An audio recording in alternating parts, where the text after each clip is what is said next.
The story begins by explaining that every 1,000 years, the gods gather in Valhalla to decide the fate of humanity. Another one of these meetings is now underway to decide whether humanity is allowed to live or not. They all take into view that humans have destroyed planet Earth's lands and seas, so they all voted to get rid of mankind. But just before the verdict was passed, one of the 13 Valkyrie demigods named Brynhildr has an offer for the gods. She suggests to solve the matter in a different way and proposes Ragnarok, a one-on-one battle between humans and gods. Each side selects 13 champions, and if humanity wins 7 of the rounds, the gods will give humanity another 1,000 years to live. All the gods laugh, considering how much stronger they are to humans, but they end up agreeing with Brynhildr's idea. Brynhildr is the representative of humanity. She gets to choose 13 of the strongest humans out of the 7 million years of human history. Soon the great battle between humans and Ragnarok gods begins. The rules of the games are very simple. Humans and gods will fight until the last breath. The god represented in the first round is Thor, the god of thunder, the strongest Norse god. But even so, Brynhildr is still very confident with her human representative. She summons a famous Chinese warrior, an undefeated champion of human history. His name is Lu Bu.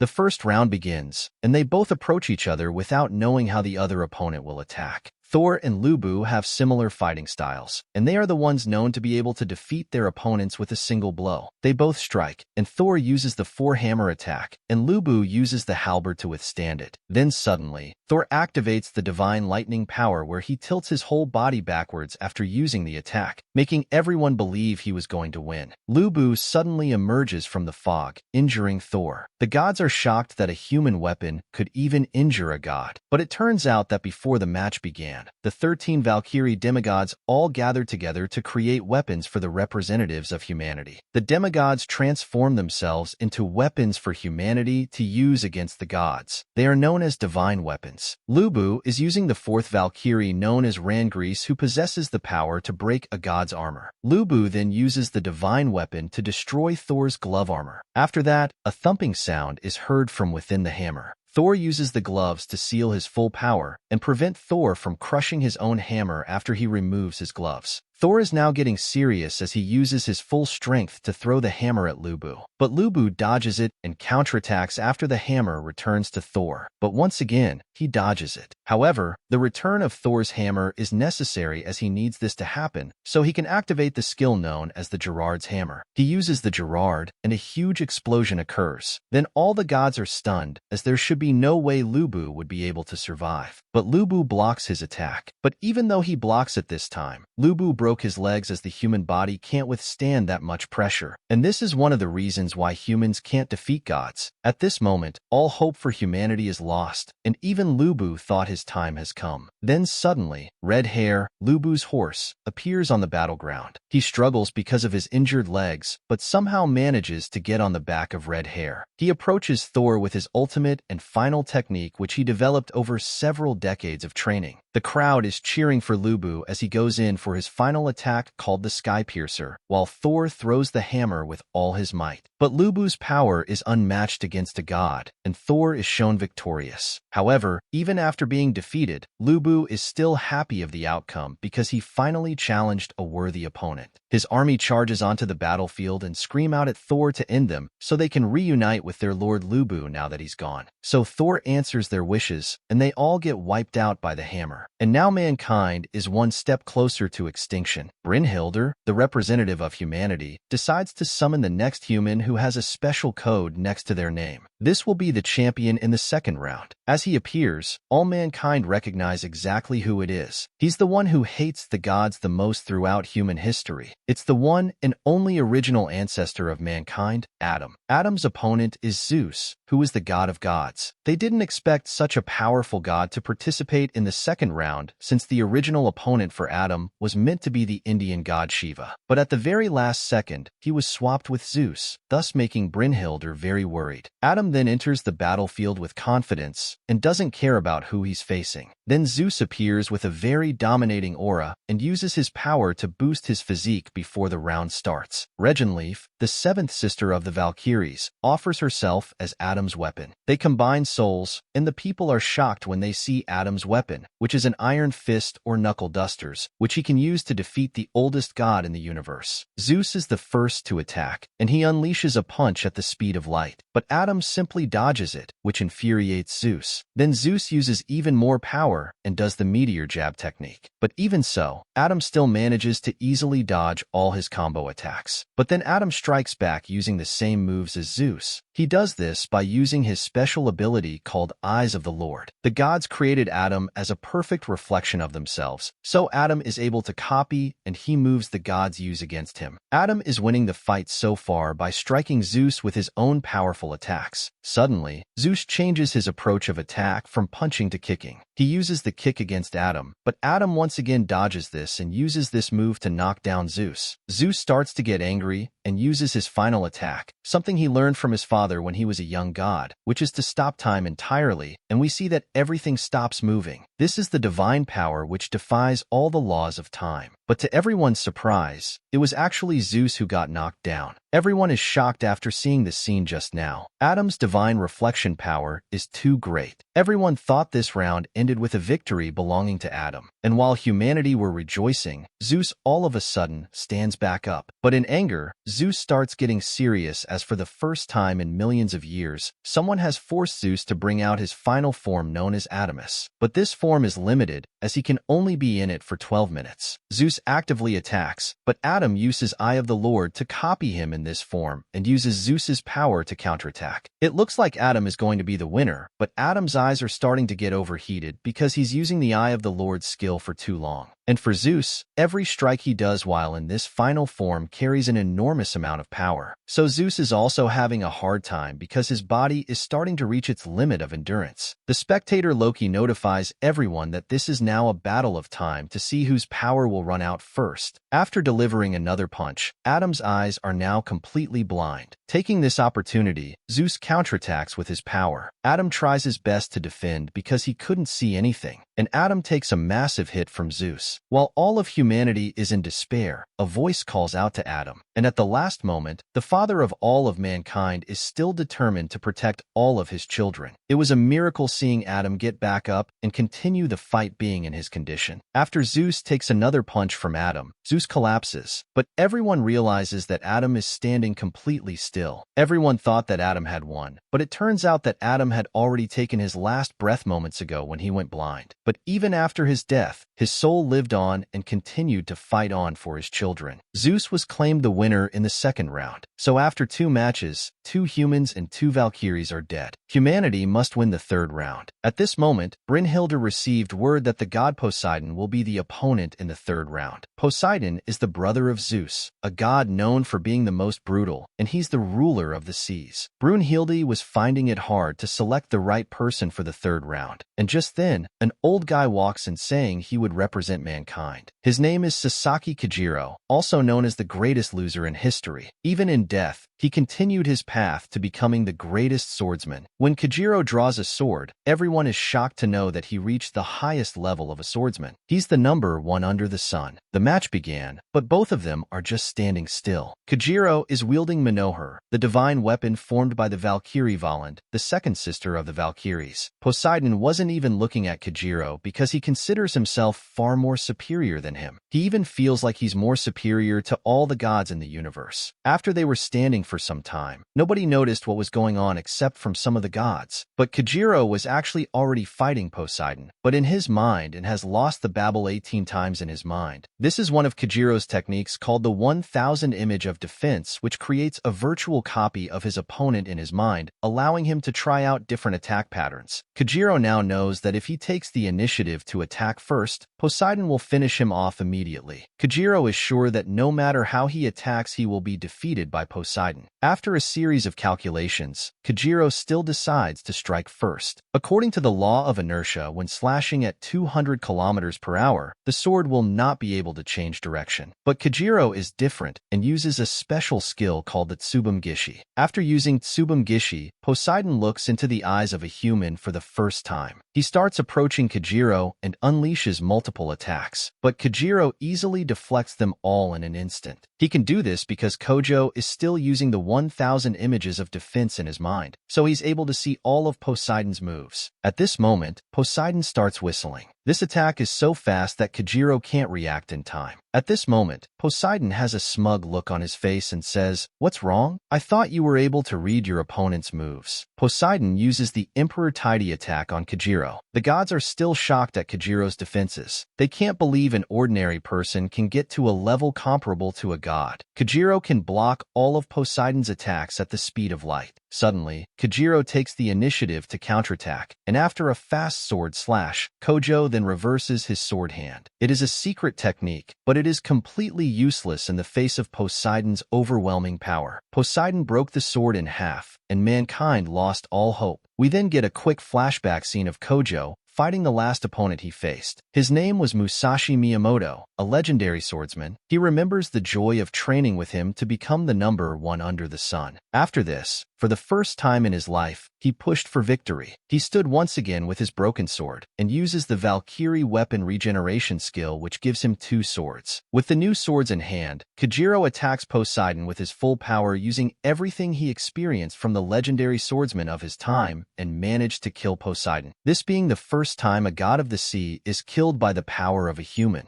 However, this video ends here. Thanks for watching this part. If this video gets 200 likes, I'll know you guys want me to continue this series and soon upload the next part. The link to the video will be in the description and pinned down in a comment in the comments section. See you later.